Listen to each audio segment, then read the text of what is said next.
In 1847, a cotton plantation called Hollowbrook vanished from all official records in Pike County, Alabama. 23. Enslaved people disappeared without a trace. The plantation owner, Colonel Wendell Harrove, was found dead under circumstances that authorities worked desperately to suppress. His daughter, Catherine Harrove, was never seen again. For over 3 decades, neighboring landowners refused to speak of what happened there, and when pressed, would only whisper, "The land remembers." Before we continue with the story of Hollowbrook Plantation and the man who changed its fate forever, I need you to do something. If this kind of historical mystery intrigues you, subscribe to our channel and hit that notification bell. And please leave a comment telling us what state or city you're listening from. We love knowing where our audience discovers these forgotten American stories. What really happened at Hollowbrook wasn't recorded in any courthouse, any newspaper, or any family Bible. But the truth, buried beneath decades of silence and fear, reveals something far more terrifying than any ghost story: the capacity of human beings to transform their entire world through acts of calculated defiance and the lengths others will go to erase such transformations from history. Pike County, Alabama in the 1840s was cotton country, pure and simple.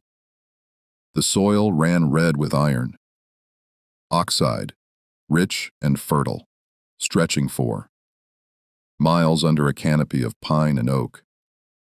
The sheen had been carved from creek territory barely 2 decades earlier, and the wounds of that displacement still festered beneath the surface of polite Southern society. Planters had rushed in, buying land cheap and building empires on the backs of enslaved labor. By 1845, cotton was king, and Pike County's plantations were minting money faster than the federal government could print it. Hollowbrook Plantation sat on the eastern edge of the county where the land began its slow descent toward the Chattahoochee River. The main house was a modest 2-story structure. Colonel Harrove had never been one for ostentation, surrounded by 30 acres of cotton fields, a dozen outbuildings, and quarters for 23 enslaved workers. The colonel himself was a widower, his wife having died of yellow fever in 1839, leaving him with a single daughter, Catherine, who was just 14 when our story begins. Wendell Harrove had purchased the land in 1832, shortly after the creek removal. He'd come from Virginia with old money and older ideas about hierarchy and order. His neighbors considered him fair by the standards of the time, which is to say he rarely used the whip himself, preferring to hire an overseer for such unpleasantness. He attended the Methodist Church in Troy every Sunday, donated to the missionary fund, and treated his white neighbors with the courtesy expected of a gentleman. But fairness in that place and time was a relative concept, measured only against the depths of cruelty others were willing to plumb. Among the enslaved workers at Hollowbrook was a man the colonel had purchased in 1840 from a dealer in Montgomery. The bill of sale listed him simply as Josiah, male, approximately 25 years, field hand, no distinguishing marks. The dealer had acquired him from an estate sale in South Carolina, and before that the records grew murky. Some said he'd been born in Virginia. Others whispered he'd come from farther north, perhaps Maryland, where the institution of slavery operated under slightly different rules, and some enslaved people learned to read despite laws forbidding it. Josiah was different from the other workers at Hollowbrook, though. He took great pains to hide this difference. He was literate, a fact he guarded more carefully than gold. He'd learned his letters as a child, taught secretly by a Quaker woman who'd since fled north ahead of an angry mob in the slave quarters at night, while others told stories or sang songs to forget their exhaustion. Josiah would lie awake, mentally composing letters he could never send, imagining a world beyond the cotton fields that stretched to every horizon. The colonel's daughter, Catherine, was 19 in 1845. A young woman trapped between two worlds. Her father had educated her well, too well, by the standards of Pike County society. She read philosophy and history, kept a detailed journal, and harbored dangerous ideas about human equality that she'd absorbed from books her father didn't know she'd found in his library. She was expected to marry, to become the lady of another plantation, to perpetuate the system that sustained her comfort. But Catherine had begun to see cracks in that system, inconsistencies that gnawed at her conscience. The plantation operated on a strict schedule. The enslaved workers rose before dawn, worked the fields until dusk during planting and harvest seasons, and were given Sundays off for rest and worship. They grew their own vegetables in small plots behind their quarters, raised chickens, and were allowed to keep whatever money they could earn by selling surplus on their day off. A small mercy that gave them the illusion of autonomy while reinforcing their bondage. The system was designed to be self-sustaining, to make resistance seem futile and compliance seem rational. But systems built on human suffering carry within them the seeds of their own destruction. They create pressure that builds invisibly, like water seeping through limestone, slowly dissolving the foundations until everything collapses without warning. In the summer of 1845, Colonel Hargrove made a decision that would alter the course of many lives. His longtime overseer, a brutal man named Silas Fenton, had died suddenly of apoplexy, and Hargrove needed a replacement.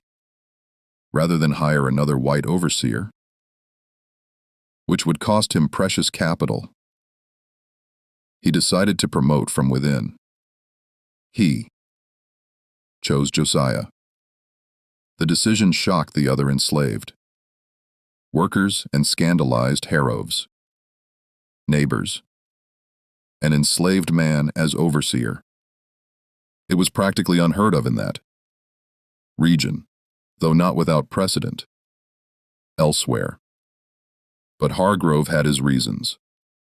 Josiah was intelligent, organized, and, most importantly, he'd shown no signs of rebelliousness.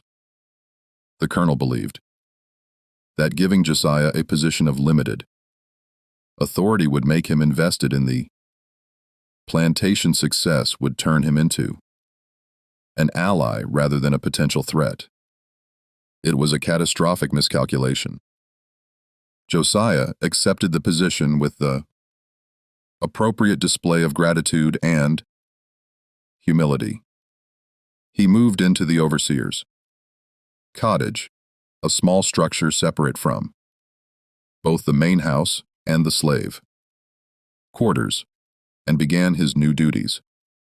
He organized the work crews, managed the planting schedules, and reported directly to the colonel on the plantation's operations. To all appearances, he was exactly what Harov had hoped for, a competent manager who kept the other workers productive without resorting to excessive violence. But behind this facade, Josiah was doing something far more dangerous. He was learning. He learned how the plantation's finances worked, how much cotton brought at market, how much Harov paid for supplies, where the legal documents were kept. He learned the colonel's routines, his habits, his weaknesses, and slowly, carefully, he began to share this knowledge with the other enslaved workers, not through explicit rebellion, but through subtle education. He taught some of them to read, using the Bible as a cover. Religious instruction was permitted, even encouraged. He taught them arithmetic, ostensibly to help them manage their small personal economies. He taught them to think strategically, to plan for contingencies, to imagine alternatives. Catherine Hogrove noticed the change before her father did. She'd always been observant, perhaps too observant for her own comfort. She began to see the way the enslaved workers looked at Josiah, not with the resentment she'd expected towards someone elevated above them, but with something else, something that looked almost like hope. She saw how they moved differently now, with a subtle confidence that hadn't been there before. And she saw how Josiah himself had changed, how his intelligence, previously hidden, now showed in small ways he couldn't quite suppress. She should have told her father. Any loyal daughter would have. Instead, she found herself increasingly drawn to the mystery of who Josiah really was beneath the mask of civility he showed the world. She began to find excuses to speak with him about plantation business, asking questions that went beyond what was strictly necessary. And slowly, carefully, they began a dangerous dance of words, each probing the other's true thoughts without quite revealing their own. The summer heat that year was oppressive, the kind that made tempers short and decisions rash. The cotton was coming in strong, promising a profitable harvest. Colonel Harov was pleased. already calculating the profits, already planning purchases that would further expand his holdings. He had no idea that the foundation of his world was about to crack wide open. In August of 1845, a slave trader passed through Pike County with a cough. A group of enslaved people chained together, being marched south to the deeper plantations of the Cotton Belt. Among them was a woman named Sarah, who'd been sold away from her family in North Carolina. She was perhaps 30 years old, hollowed with grief and exhaustion. The trader stopped at Hollow Brook, hoping to convince the colonel to purchase her. Harrove declined. He had no need for additional workers, but he allowed the trader to rest his coffle overnight in one of his barns. That night, Josiah spoke with Sarah. What passed between them, no one recorded. But witnesses later recalled that Josiah emerged from the barn changed, his face set with a determination that bordered on rage. Sarah had told him something, shared some news or some story that crystallized everything he'd been planning, that transformed possibility into necessity. 3 days later, Sarah and 2 other enslaved people from the coffle escaped. The trader raised the alarm, organized a search party from the local plantations, but the 3 disappeared like smoke. Rumors spread that they'd been helped, that someone had provided them with food, directions, perhaps even forged papers. The trader blamed Harrove for lack security. Harrove, embarrassed and angry, promised his neighbors he'd be more vigilant. But the damage was done. The escape proved that resistance was possible, that the system had weaknesses, and Josiah had been the one to exploit those weaknesses, though he'd been careful to leave no evidence that could be traced back to him. Catherine Harrove had watched these events with growing fascination and growing horror. She'd seen Josiah the night of the escape, had noticed the quiet satisfaction on his face the next morning when the news spread, and she'd understood with a clarity that terrified her that she was watching something unprecedented unfold. She was witnessing a man who refused to accept the world as it was, who was actively working to remake it according to his own vision. It was the most frightening and most exhilarating thing she'd ever experienced. She made a decision that would have been incomprehensible to anyone in her social circle. She began to help him. It started small. She began leaving books where Josiah might find them.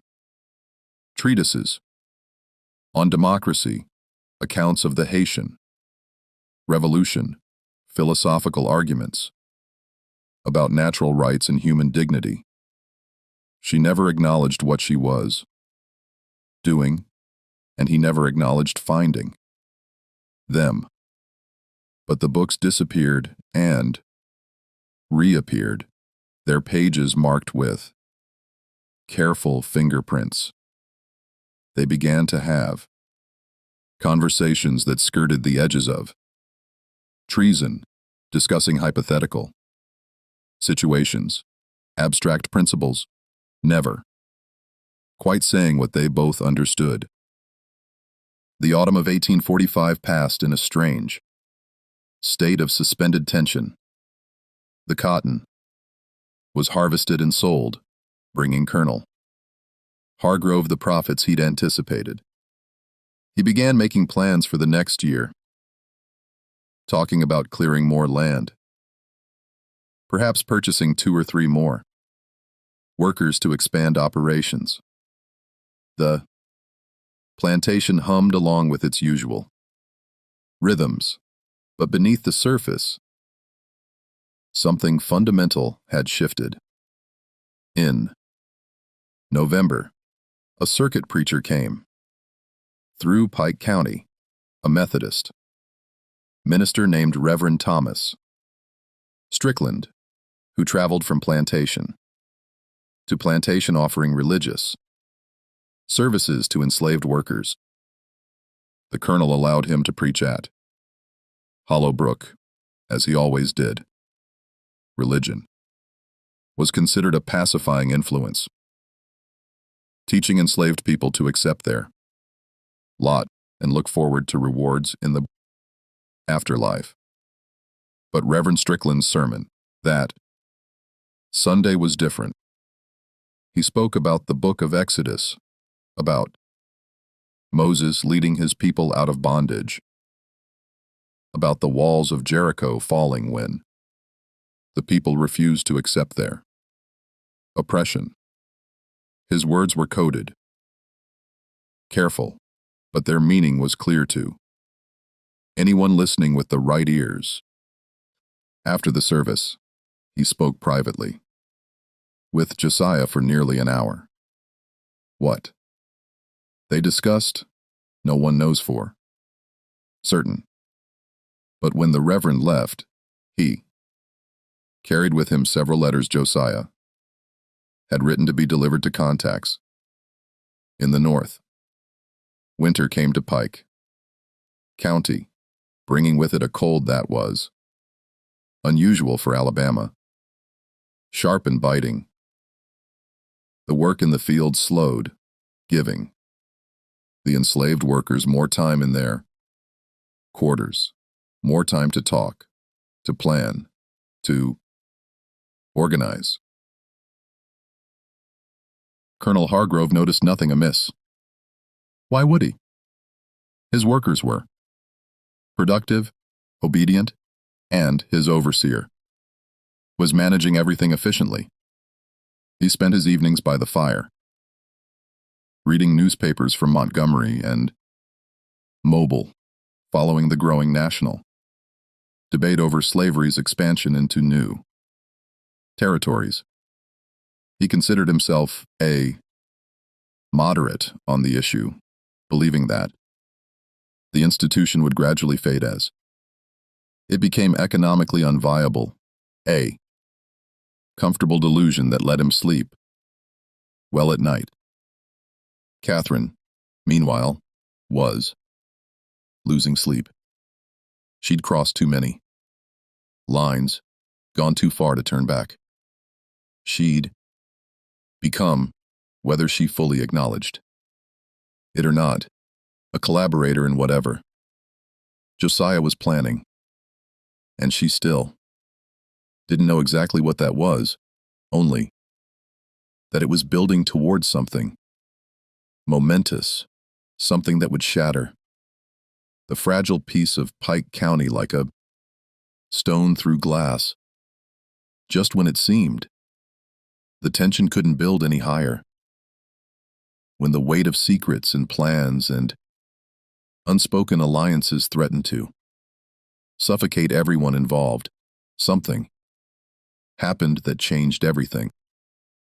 On a freezing night in January 1846, a federal marshal arrived at Hollowbrook plantation with a warrant for the arrest of Reverend Thomas Strickland on charges of aiding fugitive slaves. The Reverend had been caught in Tennessee with forged freedom papers and under interrogation. He'd mentioned his contacts in Alabama, including his conversations at various plantations in Pike County. The marshal questioned Colonel Hardgrove extensively. Had the colonel noticed anything suspicious? Had any of his workers shown unusual interest in the Reverend's visit? Had anything gone missing? Papers, supplies, anything that might aid an escape? Harrove, embarrassed to be associated with such scandal, assured the marshal that nothing irregular had occurred at Hollowbrook. His workers were loyal, well treated, content with their situation. The marshal was skeptical, but had no evidence to contradict him. But Josiah had been in the room when the marshal questioned the colonel, summoned to provide information about the plantation's operations. He'd heard every word, seen the warrant, understood that the network he'd been building was compromised. The marshal's investigation would eventually lead back to him, to the letters he'd written, to the escape he'd facilitated. It was only a matter of time. That night, after the marshal had departed for Troy to continue his investigation, Josiah made his decision. He couldn't wait any longer. Whatever he'd been planning, whatever careful, long-term strategy he'd been developing, it all had to happen now.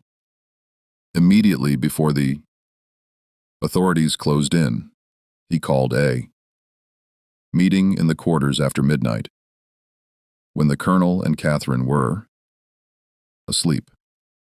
22 enslaved people crowded into the largest cabin, their breath fogging in the cold air. Josiah stood before them, his face illuminated by a single candle, and finally revealed everything he'd been working toward for the past year and a half. He wasn't proposing escape.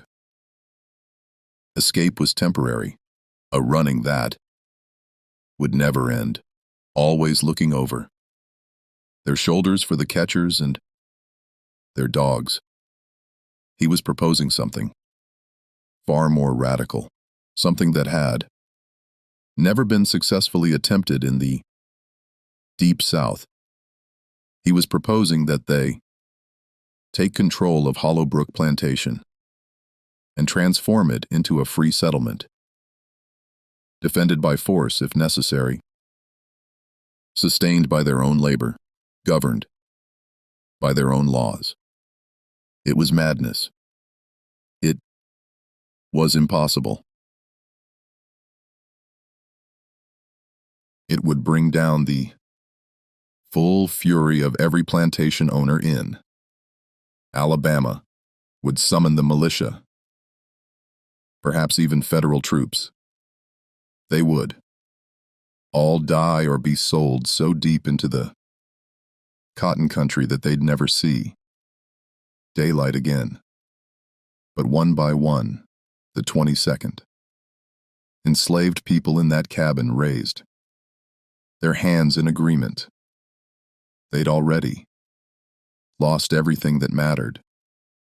Their families had been scattered by sale, their bodies broken by endless labor, their spirits crushed by systematic dehumanization. What did they have to lose by trying? At least they'd die free, if only for a moment. At least they'd know what it felt like to be masters of their own fate, even if that fate was sealed.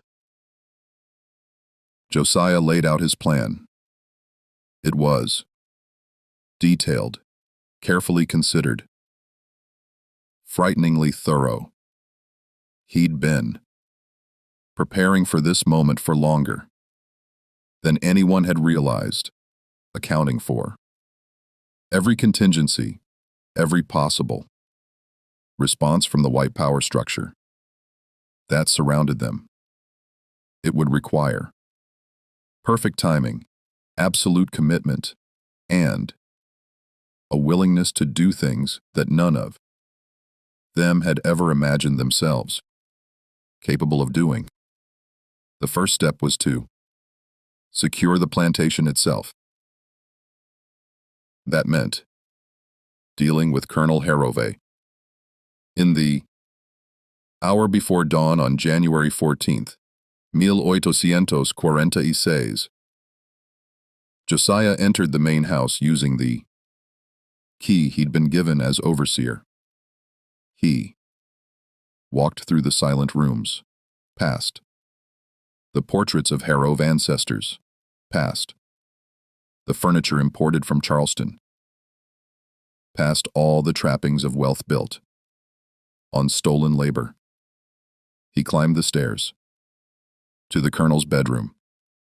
What happened in that room has been the subject of speculation and nightmare for over 170 years.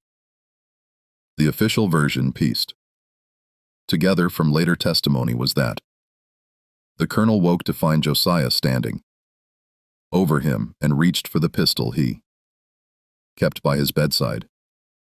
There was a struggle. The gun discharged once, the sound muffled by bedclothes and thick walls. When it was over, Colonel Wendell Harrove was dead, shot through the heart with his own weapon. Catherine Hargrove woke to the sound of the gunshot.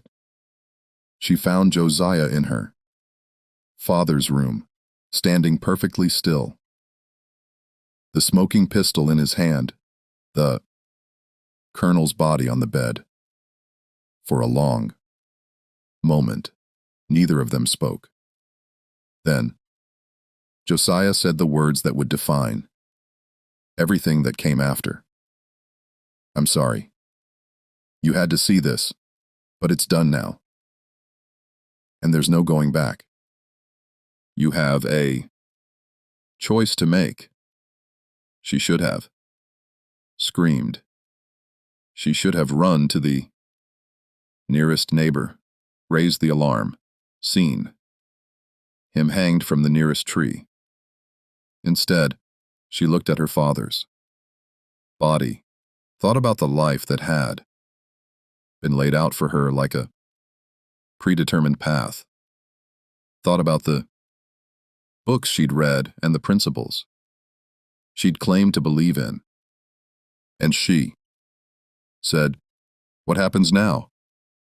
What happened now would be recorded in whispered stories and suppressed documents as one of the most audacious and terrifying episodes in antebellum Alabama history.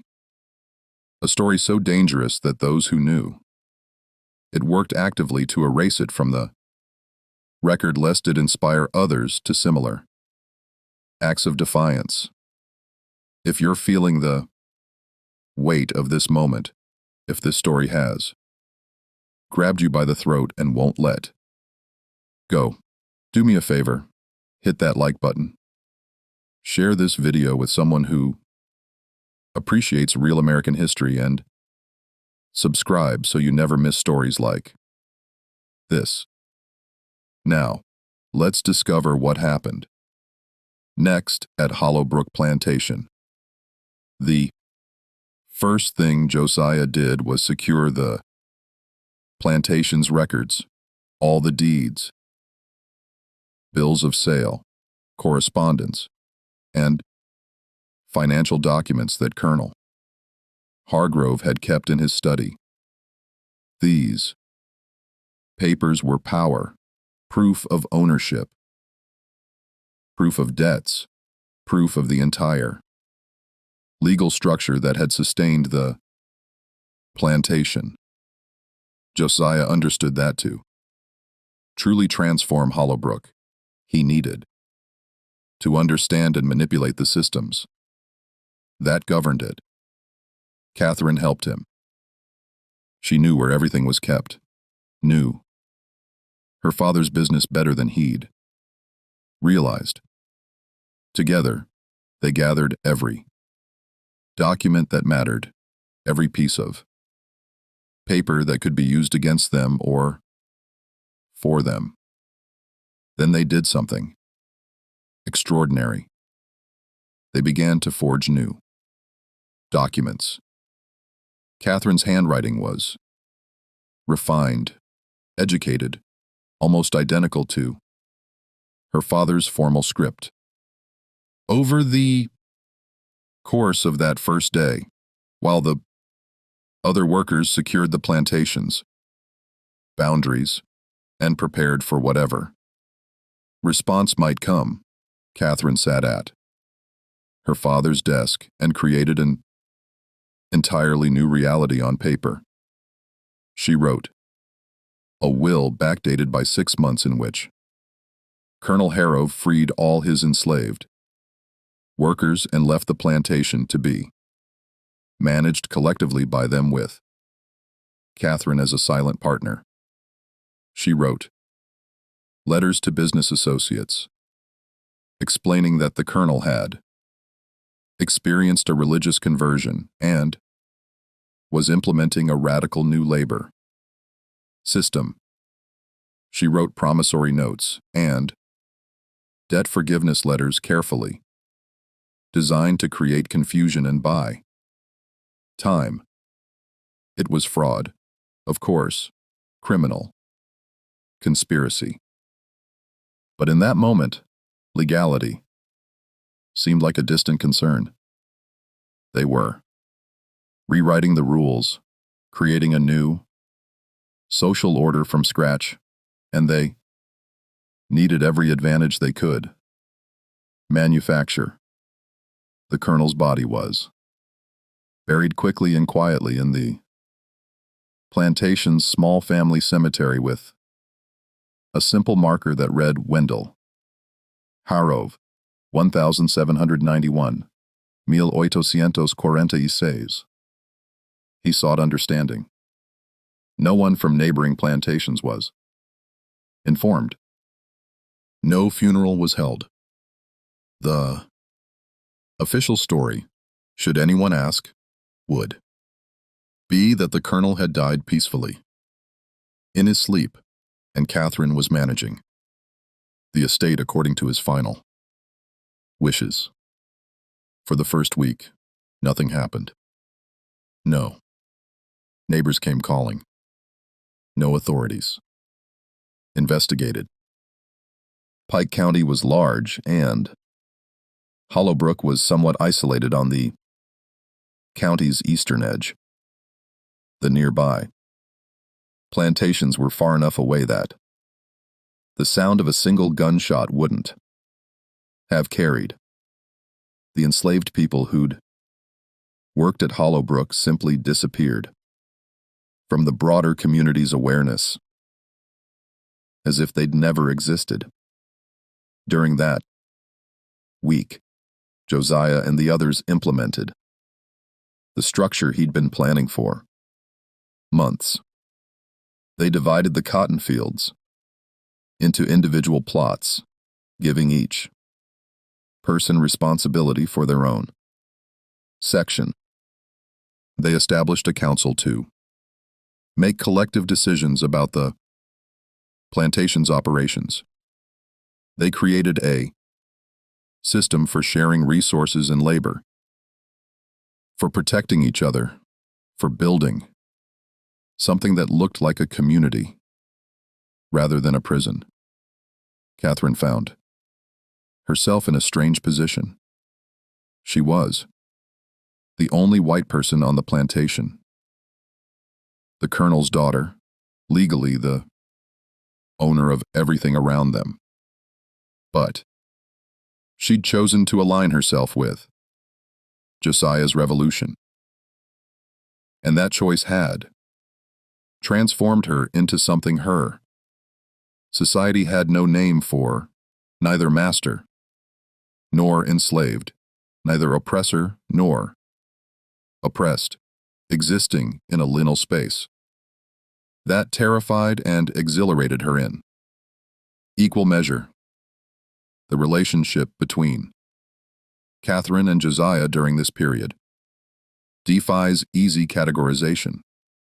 They were co-conspirators, certainly, allies in an impossible enterprise. But there was something else developing between them, something that would have been unthinkable in the world they'd come from, something that emerged naturally from their shared risk and shared purpose. They spent long hours together planning, strategizing, teaching each other things they'd never had the opportunity to share across the racial divide that had always separated them. She taught him the finer points of business and law. He taught her about survival, about resilience, about seeing the world from a perspective she'd never imagined.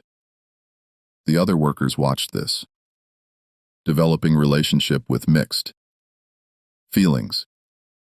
Some were suspicious, wondering if Catherine was truly committed to their cause or if she'd eventually betray them to save herself. Others recognized that her presence was essential to their survival. Without her, they had no legal claim to the plantation, no way to interact with the white world that surrounded them. And still others saw something deeper, something revolutionary in the way Josiah and Catherine worked together as equals, proof that the racial hierarchies they'd been taught were natural and inevitable were actually nothing more than social constructions that could be dismantled. By the end of January, Hollowbrook had been transformed. The plantation still grew cotton. They needed cash crops to survive. But the entire system of labor and governance had been revolutionized. People worked their own plots, kept their own profits, made their own decisions.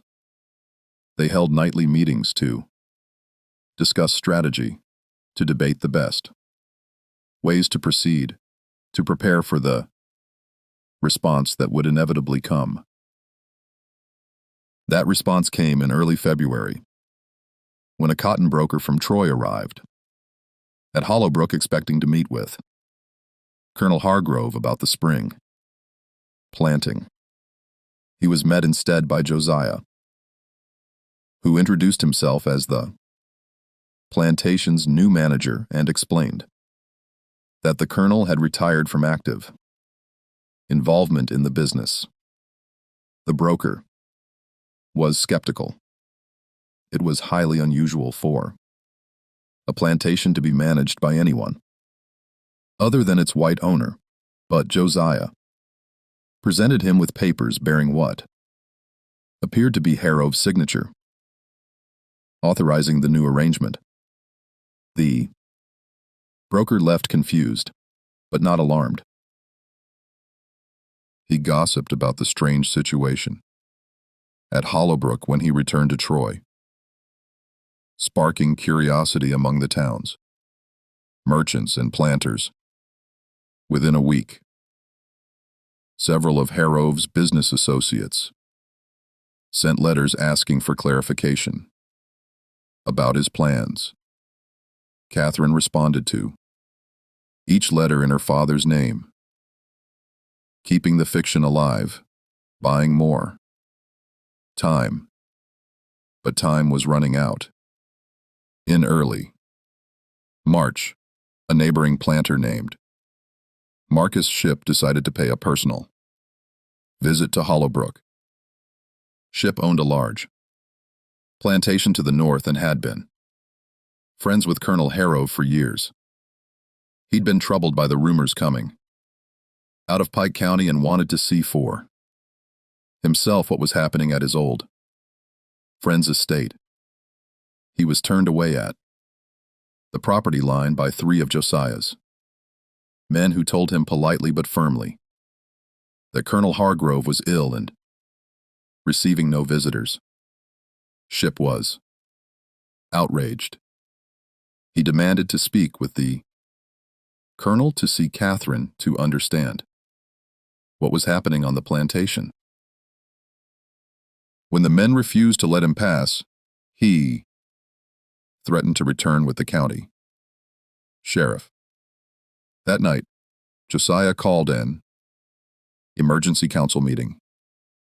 The moment of crisis had arrived. They could no longer maintain the fiction that everything was normal at Hollowbrook. Ship would return, probably with law enforcement. And when he did, the truth would emerge. The colonel was dead.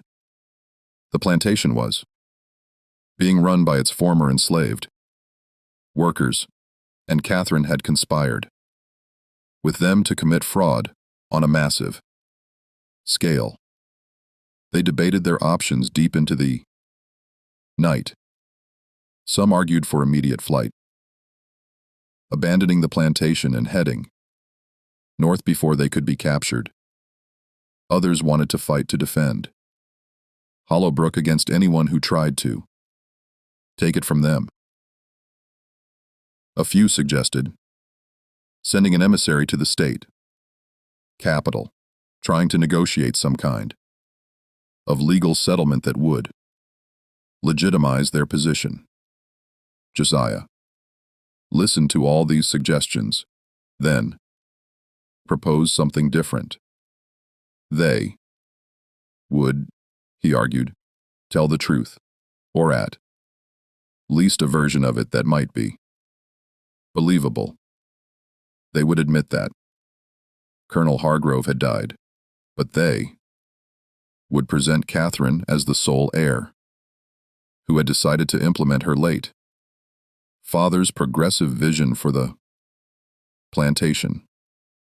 They would emphasize that they were still producing cotton, still contributing to the regional economy, still maintaining order and discipline. They would present their revolution not as a rebellion against the social order, but as an experiment in enlightened labor relations, something that benefited everyone involved.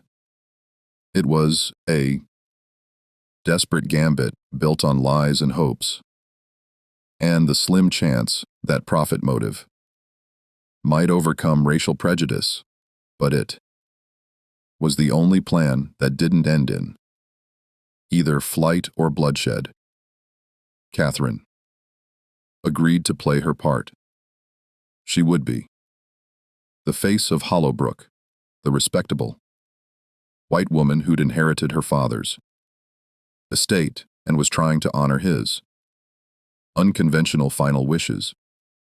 She would deal with the white world while Josiah and the others managed the plantation itself. It would require maintaining a careful fiction, performing roles that none of them believed in, but it might just work. When Marcus Ship returned 3 days later with the county sheriff, he found Catherine waiting for him on the porch of the main house dressed in mourning black. She invited them in, served them tea, and explained with remarkable composure that her father had passed away in January. She showed them the will, the business documents, the letters of instruction that she and Josiah had forged. She described her father's deathbed, conversion to more humane labor practices, his desire to prove that plantations could be profitable without resorting to brutality or the permanent bondage of workers. The sheriff was deeply suspicious. Nothing about the situation made sense. By the standards of Pike County society, why hadn't they been notified of the colonel's death immediately? Why had Catherine continued to correspond as if her father was still alive? Why were formerly enslaved people, apparently, making decisions about plantation operations? But Catherine had prepared for these questions. She explained that her grief had overwhelmed her judgment, that she'd been trying to honor her father's wishes before announcing his death publicly, that she'd been advised by a lawyer in Montgomery, a fictional character she described in convincing detail, that the gradual transition to new labor arrangements would be more successful than an abrupt announcement. She showed them the plantation's account books, proving that cotton production hadn't declined, that debts were being paid, that everything was functioning smoothly. Marcus Shipp remained unconvinced, but he couldn't point to any specific law being broken. The workers at Hollowbrook weren't running away. They were working their assigned plots and producing cotton. Catherine was white, propertied, and legally entitled to manage the plantation as she saw fit. The situation was unusual. Certainly, but was it actually illegal? The sheriff decided to make inquiries. He would check with the county courthouse about the colonel's will, speak with business associates about the plantation's financial situation, and return with more questions if anything seemed amiss. In the meantime, Hollowbrook would be watched carefully. After Shipp and the sheriff left, Catherine collapsed into a chair, her hands shaking. The performance had exhausted her, the constant awareness that every word, every gesture could doom them all. Josiah brought her water, and for a long moment they sat together, in silence, both understanding that they'd bought time, but not much of it. The spring of 1846 was a tense season at Hollowbrook. The workers planted cotton in their individual plots, working with an intensity born of desperation. They knew that their survival depended on producing a profitable crop, on proving that their system could work. But they also knew that forces beyond their control were marshaling against them. Rumors spread throughout Pike County like wildfire. Some said that Hollowbrook had become a haven for runaway slaves from other plantations. Others claimed that the workers there were planning a wider rebellion, that they were stockpiling weapons and preparing to attack neighboring estates. Still others whispered about an unnatural relationship between Catherine Hargrove and her father's former property, suggesting that she'd been corrupted, seduced, driven mad by grief and isolation. None of these rumors were entirely true, but they created an atmosphere of fear and suspicion that made everything more dangerous. Neighboring planters began to see Hollowbrook not just as an aberration, but as a threat to the entire social order of the region. If enslaved people at one plantation could take control and survive, what would stop others from trying the same thing. In May, a group of planters led by Marcus Shipp petitioned the Pike County government to investigate Hollowbrook for suspected violations of Alabama's slave codes. They argued that Catherine Harrove was allowing her workers an excessive degree of autonomy, that she wasn't maintaining proper discipline, that the plantation had become a dangerous example that could inspire insurrection elsewhere.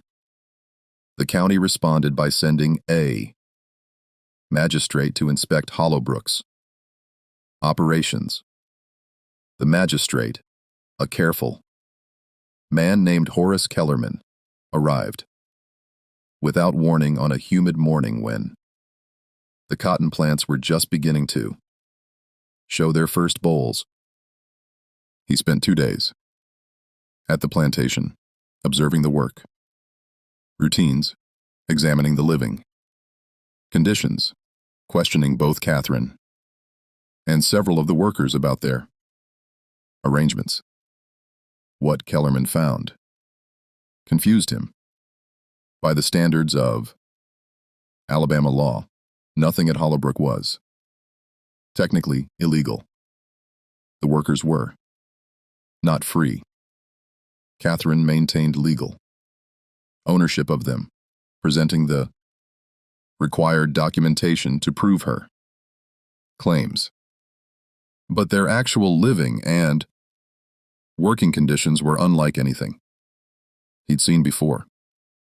They had considerable autonomy, worked on incentive-based systems, lived in conditions that approached comfort. It was strange, unprecedented, but not clearly in violation of any statute. Kellerman's report to the county court was ambivalent. He noted irregularities and recommended continued monitoring, but he couldn't identify any specific legal violations that would justify intervention. His report satisfied no. 1. The planters wanted action. Wanted Hollowbrook shut down as a warning to others, but without clear legal grounds. The county government was reluctant to act. The stalemate continued through the summer. Hollowbrook existed in a strange state of semi-legitimacy, neither fully accepted nor forcibly disbanded. The cotton grew tall in the fields, promising a strong harvest. Catherine continued her performance as the respectable plantation owner, corresponding with merchants and brokers, maintaining the fiction that everything was normal.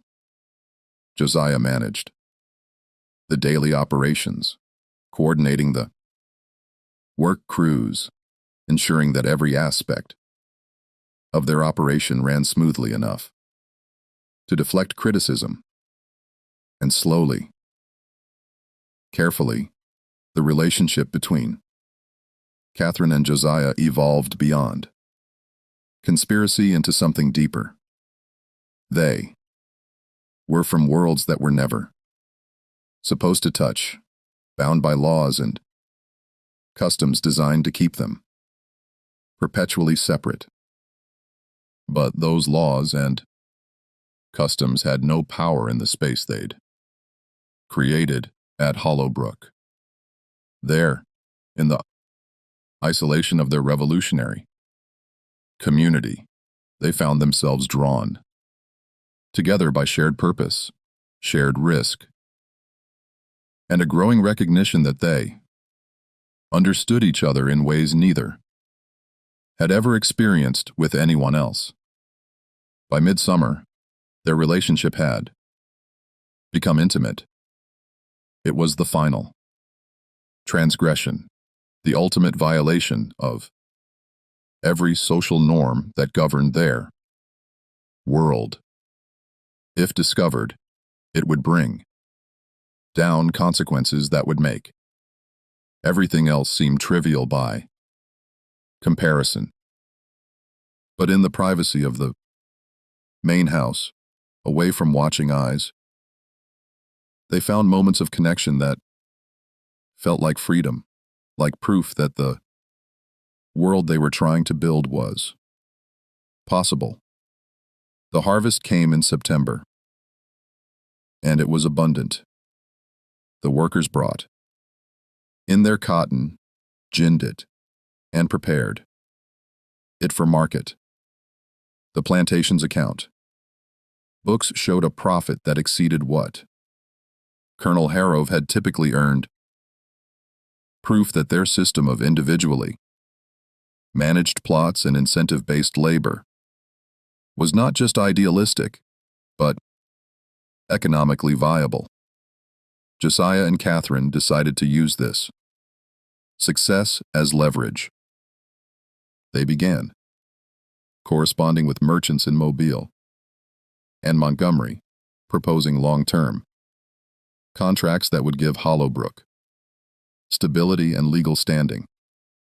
They crafted a narrative about innovative labor management, efficient operations, and profitable returns.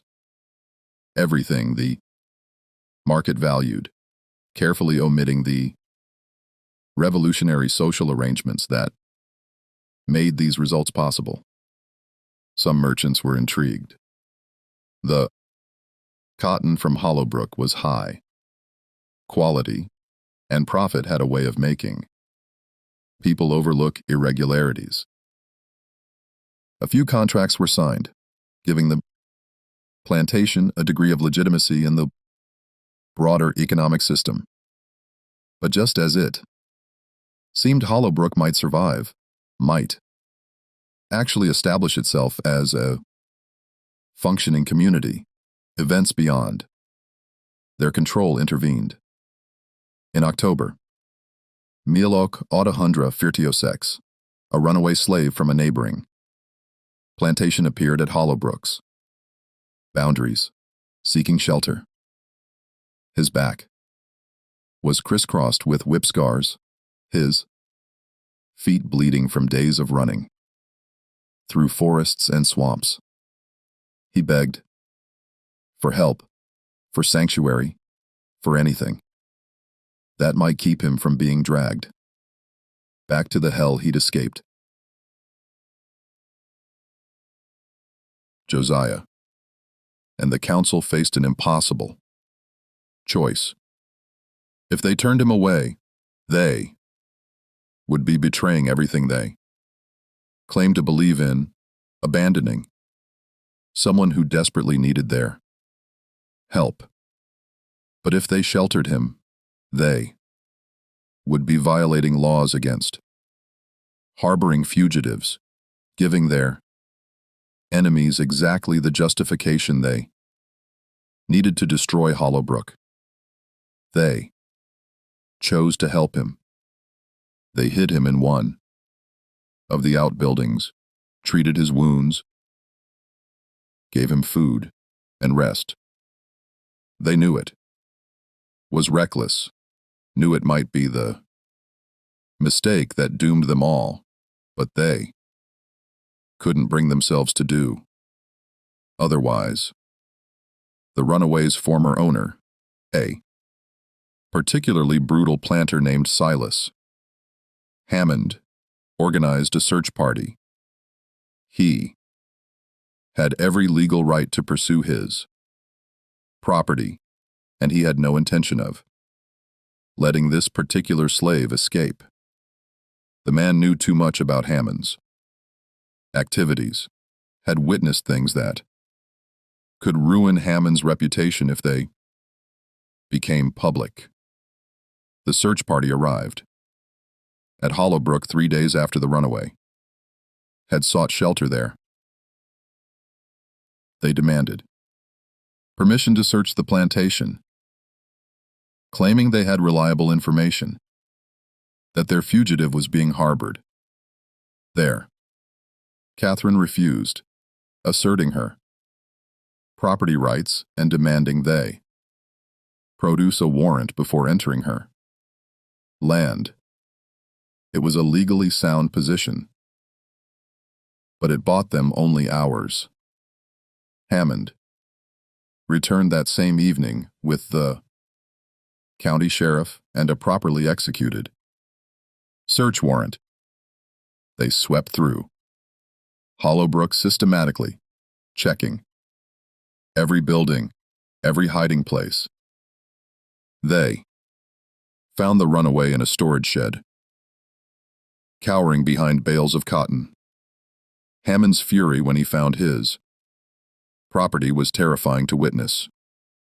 He accused Catherine of criminal conspiracy, of violating the Fugitive Slave Act, of corrupting the social order. He demanded that the county prosecute her to the fullest extent of the law. And then, in his rage, he revealed something that would prove catastrophic. He claimed that Hollowbrook had become a haven for abolitionists and race mixing, that Catherine Hargrove had taken one of her own slaves as a lover, that the entire plantation was a den of depravity that needed to be cleansed. The accusation hung in the air like poison. The sheriff looked at Catherine, at Josiah standing protectively nearby, and understanding dawned on his face. The rumors had been true. This wasn't just about innovative labor practices or property rights. This was about the systematic violation of every racial and sexual taboo that held Southern society together. That night, after the sheriff and Hammond had departed with their recovered fugitive, Catherine and Josiah stood together in the main house and faced the reality of their situation. Everything was about to come crashing down. Hammond's accusations would spread throughout Pike County like plague. No amount of legal maneuvering or economic success would save them now. They had crossed the one line that could never be forgiven. They had perhaps a week before. Hammond and his allies organized a response. A week to decide whether to run, to fight, or to face whatever. Judgment was coming. The council met. Through the night, voices raised in argument and desperation. Some wanted to flee immediately to head for the Chattahoochee and beyond, try to reach free territory before they were hunted down. Others wanted to fortify the plantation, arm themselves, prepare for a siege. A few argued for surrender, hoping that cooperation might result in mercy. Josiah stood before them and proposed something that stunned everyone into silence. He suggested that they disappear, not by running away, but by ceasing to exist as Hollowbrook plantation altogether. They would burn the main house, destroy the records, scatter in different directions, and regroup later in places where they could build new identities and new lives. The plantation would become a mystery, an abandoned ruin that authorities would puzzle over but never quite understand. It was an audacious plan, one that required coordination and commitment and the willingness to sacrifice everything they'd built over the past 9 months. But it was perhaps the only plan that gave them all a chance of survival. Catherine listened to the debate, feeling the weight of her choices pressing down on her. She could still save herself. Probably. She could claim she'd been deceived, coerced, held prisoner by these people who'd murdered her father. She could perform the role of victim. Let Josiah and the others take all the blame and walk away with her freedom, and perhaps even her reputation intact. She looked at Josiah, remembered everything they'd shared, everything they'd tried to build together, and made her choice. If we scatter, she said, quietly, we scatter together. Where you go, I go. The words sealed her fate and transformed the nature of their revolutionary experiment. This was number longer about a plantation or a social system.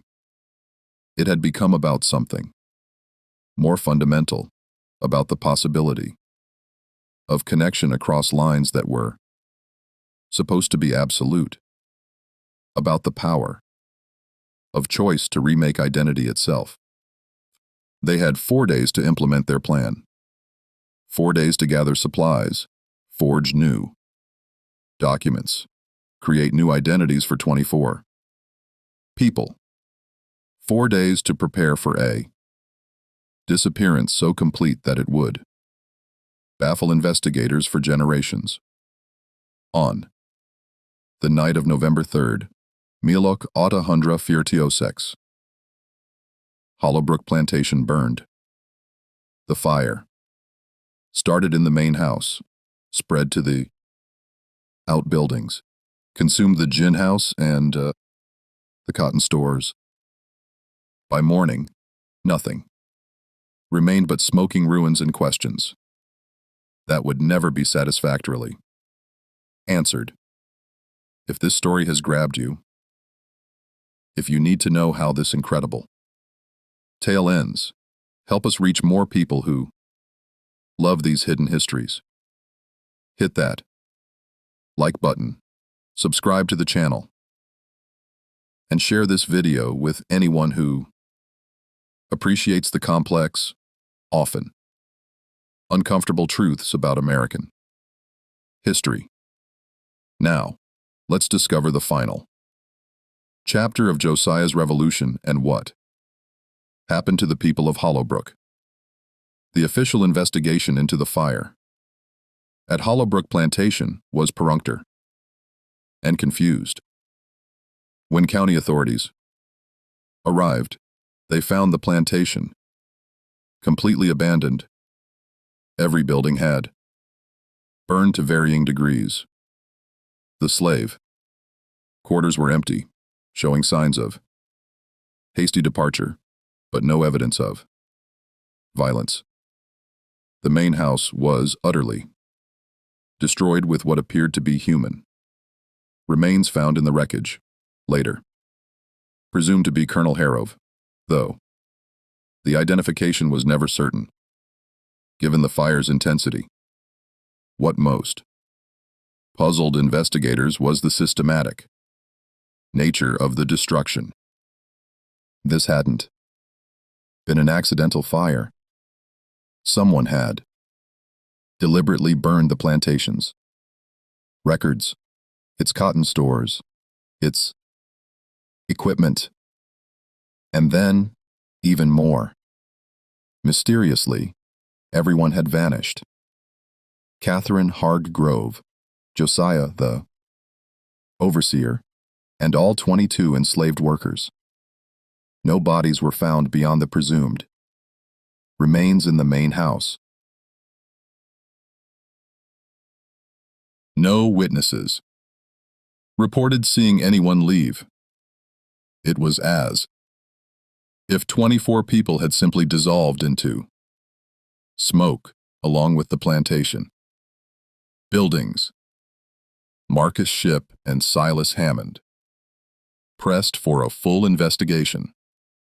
They were convinced that Catherine had been murdered, that the enslaved workers had slaughtered her along with her father, and then fled north. They organized search parties, offered rewards for information, pressured the county government to pursue the fugitives with every available resource. But the searches turned up nothing. No one matching the descriptions of Hollowbrook's workers appeared in any of the usual channels for catching runaways. No reports came in of suspicious groups moving north through Alabama or Tennessee. The people from Hollowbrook had vanished as completely as if they'd never existed. What actually happened was more complex and more carefully orchestrated than anyone suspected. In the days before the fire, Josiah and Catherine had divided the Hollowbrook community into small groups, no more than 3 or 4 people each, and created detailed plans for each group's departure and destination. Some headed north toward Tennessee, others east toward Georgia, still others west into Mississippi. They left at different times, traveled different routes, and had different cover stories prepared for anyone who questioned them. Catherine and Josiah traveled together along with 2 other people from Hollowbrook, a woman named Ruth and a young man named Marcus, no relation to Marcus Shipp, the name being coincidentally common. They'd prepared false papers identifying Catherine as a widow traveling with her. Servants heading to Mobile to board a ship for Philadelphia, where she had family. The papers were good enough to pass casual inspection, and Catherine's skin color and class markers were sufficient to deflect deeper scrutiny. They moved slowly, carefully, spending weeks making their way south through Alabama. Catherine used some of the money she'd taken from her father's safe to book passage on a riverboat, maintaining her performance as a respectable Southern lady traveling with her household servants. No one questioned the arrangement. Why would they? The world was full of white women traveling with enslaved attendants. From Mobile, they did indeed take a ship north, but not to Philadelphia. They sailed to New Orleans instead, that cosmopolitan port city where racial categories were more fluid and complex, where people with ambiguous identities could more easily disappear into the population. In New Orleans, Catherine cut her hair, adopted simpler clothes, and began the process of transforming herself from a plantation aide into someone who could live alongside Josiah without attracting fatal attention. They stayed in New Orleans for several months, living in a racially mixed neighborhood near the docks, working odd jobs, learning to navigate a world that was simultaneously more dangerous and more free than anything they'd known in Alabama. Catherine discovered skills she'd never needed before: how to wash clothes, how to haggle in markets, how to survive on wages that would have seemed absurdly small at Hollowbrook. Josiah taught her what he'd learned about survival, about reading situations, about the subtle codes and signals that could mean the difference between safety and disaster. In the spring of 1847, they heard news that both relieved and disturbed them. The investigation into Hollowbrooks destruction had been quietly closed. The official conclusion was that Catherine Hargrove had perished in the fire along with her father and the enslaved. Workers had used the chaos to escape. Rewards for their capture remained posted, but with no leads and other crises demanding attention. The active pursuit had ended. Hollowbrook had become a cautionary tale, a story. Planters told each other about the dangers of excessive lenience and the treachery of the people they held in bondage. The other groups from Hollowbrook had similarly dispersed, each making their own way to various destinations across the country. Some made it north to free states, finding communities of free black people who could help them establish new identities. Others remained in the South, carefully constructing cover, stories and paper trails that let them pass as free people. A few, tragically, were recaptured and sold back into slavery, though they never revealed their connection to Hollowbrook or the true story of what had happened there. Catherine and Josiah, along with Ruth and Marcus, eventually left New Orleans and made their way to Mexico. The Mexican government, antagonistic toward the United States following the recent war and the American annexation of Texas, had policies that were relatively welcoming to American refugees, including those fleeing slavery. In the state of Coahuila, they found a community of expatriates, escaped slaves, political dissident, and other Americans who'd found reasons to leave their homeland behind. They settled in a small town near Monclover, where they purchased land and established a farm. Catherine and Josiah presented themselves as a married couple, though whether they actually formalized this union is unclear from the fragmentary records that survive. In Mexico, their relationship was unusual, but not illegal, not subject to the violent prohibitions they'd faced in Alabama. They could simply be together, could build a life without constantly performing roles or hiding their connection. Ruth and Marcus established their own household nearby, and over the years, others from Hollowbrook found their way to the same region, creating a small community of expatriates bound by shared history and shared secrets. They grew cotton, ironically enough, selling it to Mexican merchants who exported it to European markets.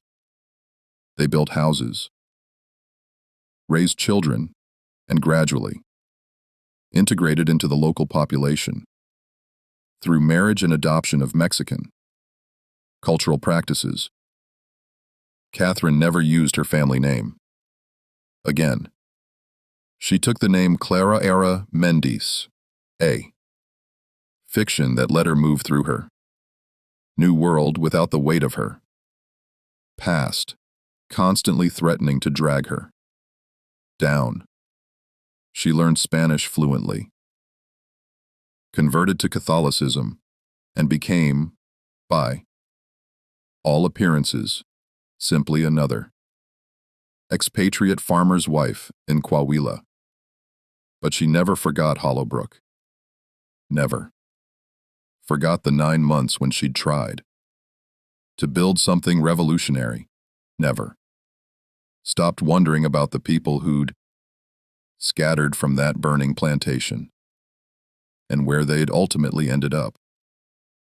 Josiah kept his name, perhaps because it carried no particular significance in Mexico, perhaps because changing it felt like erasing the person he'd fought so hard to become.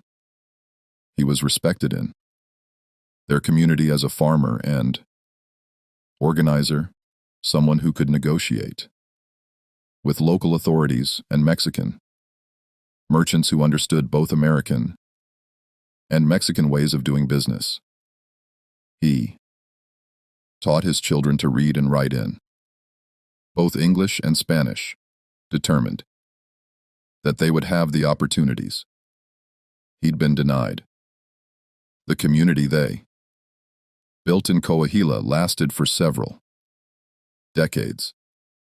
By the 1860s, it had grown to nearly 50 people, including children, born in Mexico who knew about Holbrook only through stories their parents told. The community maintained its own identity while slowly blending into the broader population of the region. By the 1880s, the children of the original Hollowbrook refugees were largely indistinguishable from other Mexican citizens of mixed descent, carrying the history of what their parents had done, only in fragments of family law. Josiah died in 1872 at approximately 70 years old. Catherine Clarara lived until 1889, long enough to see her children grown and established, long enough to witness the American Civil War from a distance and wonder what might have been different if their experiment at Hollowbrook had succeeded. In her final years, she wrote a brief account of her experiences, explaining what had really happened in Pike County, Alabama in 1845 and 1846. The manuscript was written in Spanish, hidden among her family's papers, and rediscovered decades later by historians researching Mexican-American relations in the antebellum period. That manuscript, combined with fragments of testimony from other Hollowbrook refugees found in various archives, provides the only reliable account of what actually happened at the plantation.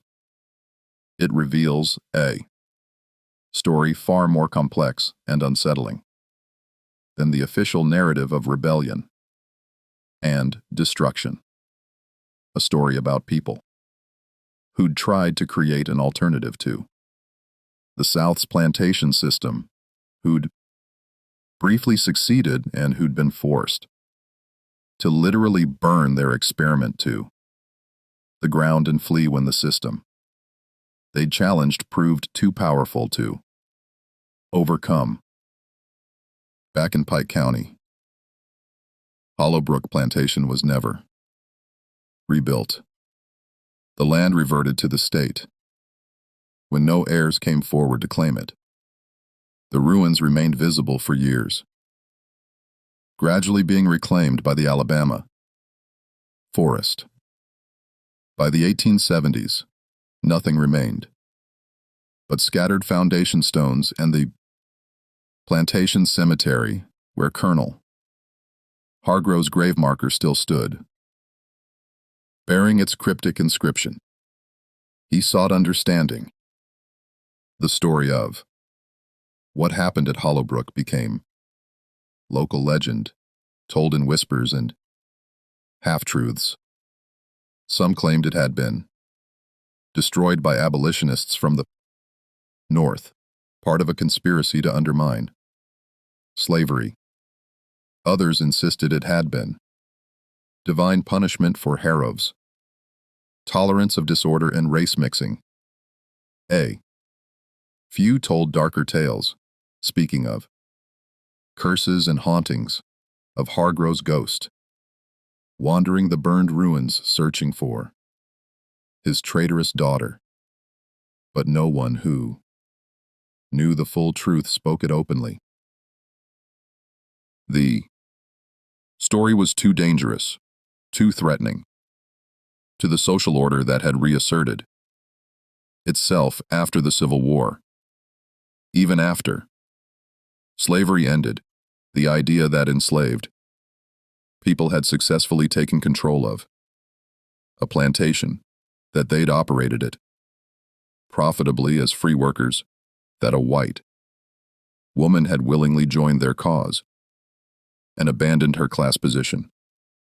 These facts were too revolutionary, too threatening to the narratives of racial hierarchy that persisted long after emancipation. The federal government's records from the era show only confusion about Hollowbrook. Reports mention the mysterious fire and disappearance. Note, the failure to recover any fugitives and eventually file the entire incident under unresolved.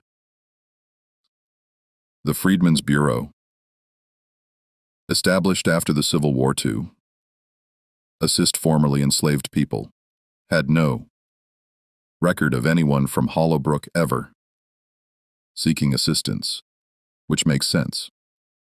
The Hollowbrook refugees had already established their freedom years before.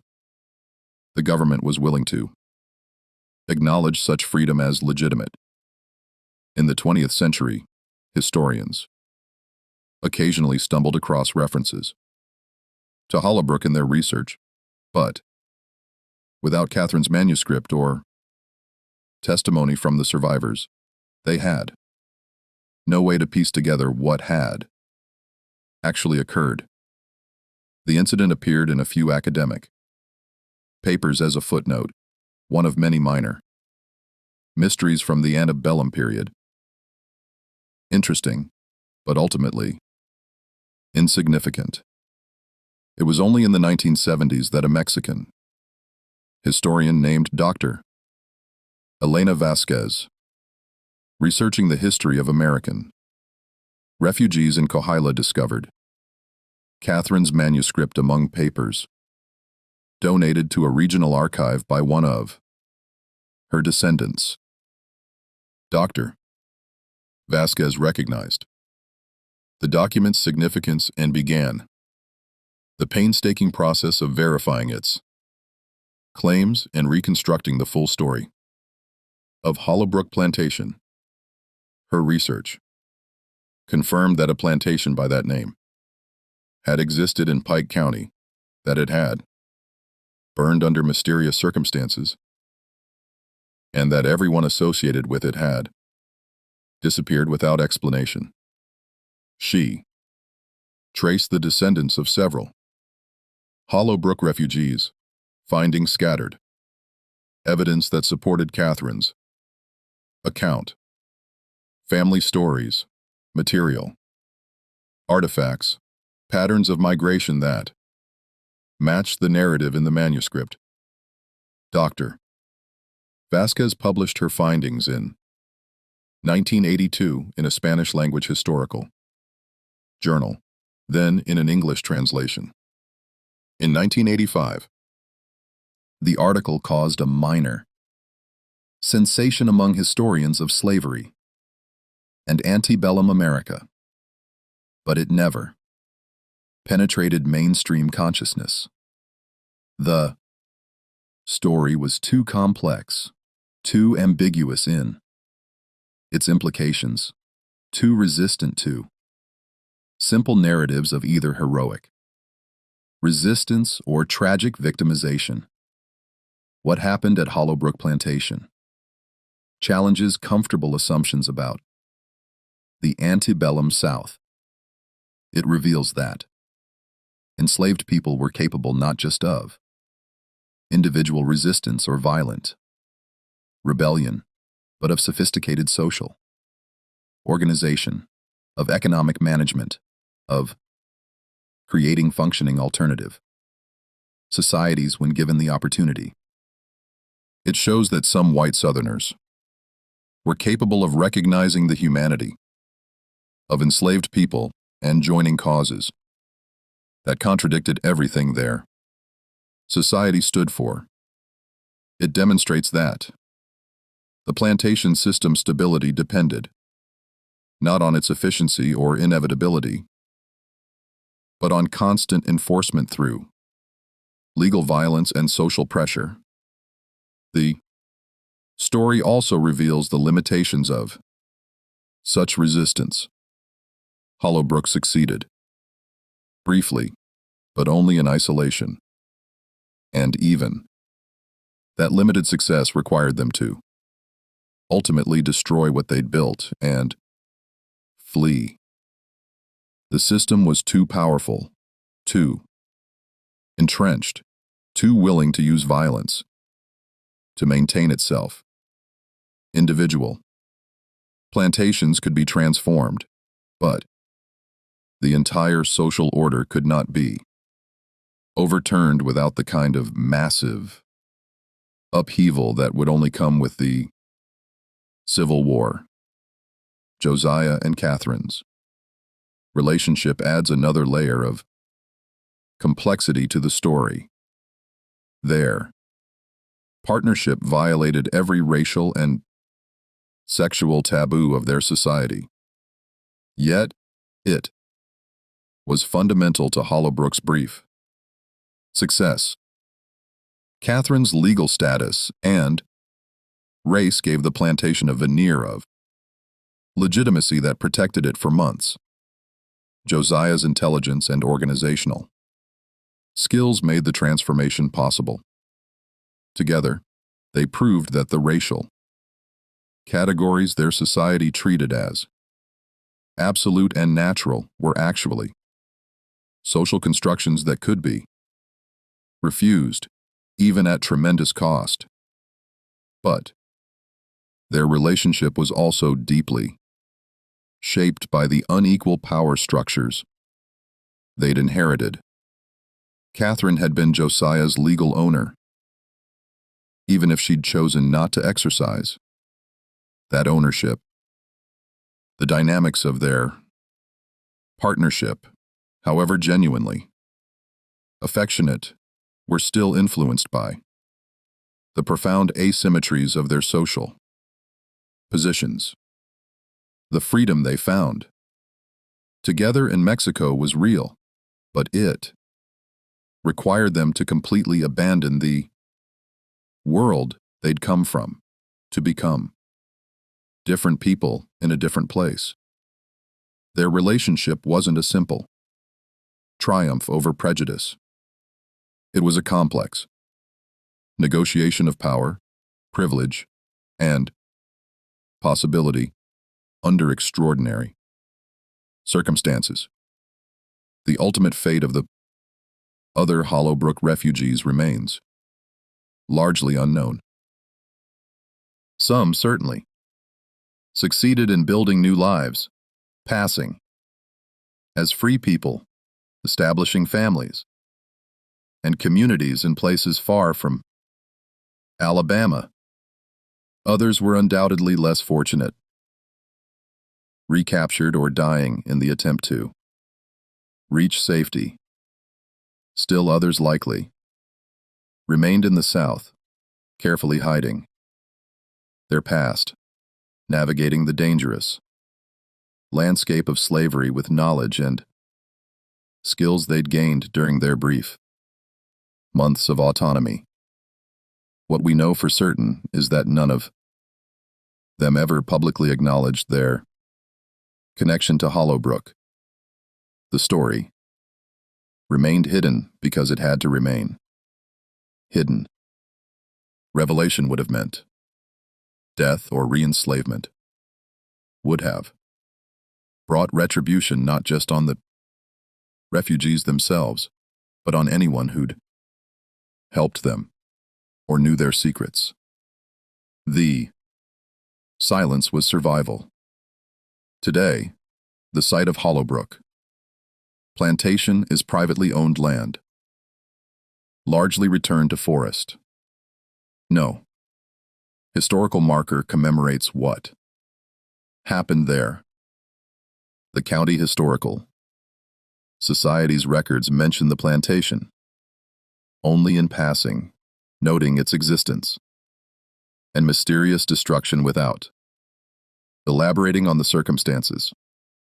Visitors to Pike County seeking civil war sites or other historical landmarks would never know that this unremarkable patch of Alabama forest was once the site of one of the most radical experiments in racial justice and economic organization in antebellum America.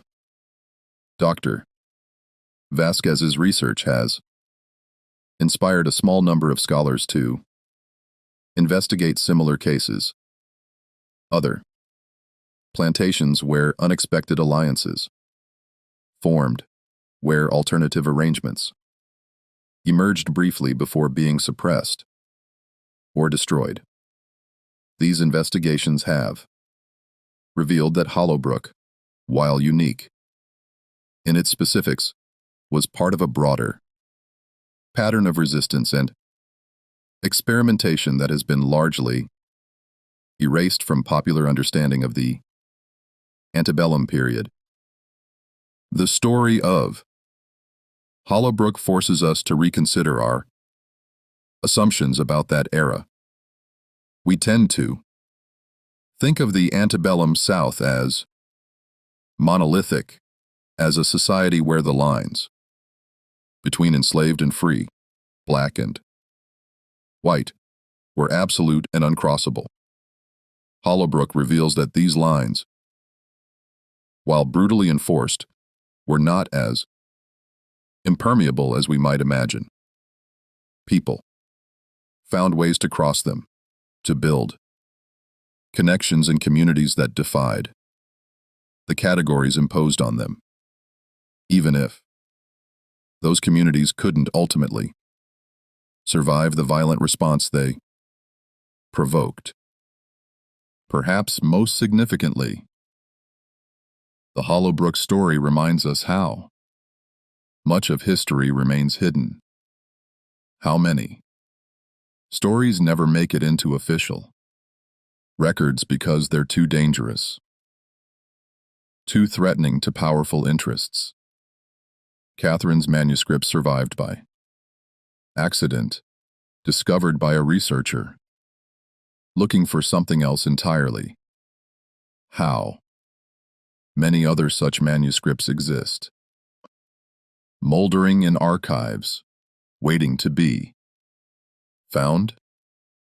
How many stories of resistance and transformation have been lost entirely, leaving no trace beyond whispered legends and suspicious gaps in official records?